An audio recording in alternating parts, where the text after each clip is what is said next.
35e fokdag van Zuid-Nederland. We hebben hier twee mooie keuringsdagen gehad met wisselende weeromstandigheden. Zon afgewisseld met veel regen, maar toch een dag die mooie resultaten met zich mee heeft gebracht.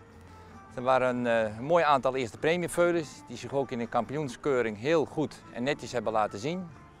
Waar met name opviel de goede modellen met de mooie bewegingsvormen. Zelf heb ik de 3-jarige gekeurd. We hebben de 29 gekeurd, waarvan er 13 ster zijn geworden. En dat is een mooi percentage. Vanmorgen maakten ze met name indruk door hun modellen en hun beweging.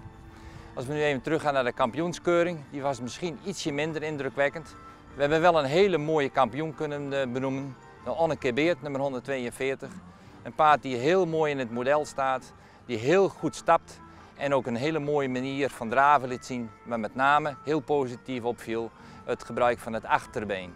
De reservekampioen 122 die kenmerkte zich ook door een prachtig mooi model, eigenlijk bijna perfect model, ook schitterend in zijn rasuitdrukking en die heeft ook vanmorgen tijdens de keuring de hoogste cijfer gekregen voor de stap. Al met al een hele waardige kampioen en een hele waardige reservekampioen. Ik denk dat de fokbestuur van deze fokvereniging terug kan kijken op twee hele geslaagde dagen met hele mooie kampioenen en met name in de top van de rubrieken zich kenmerkte door heel veel kwaliteit.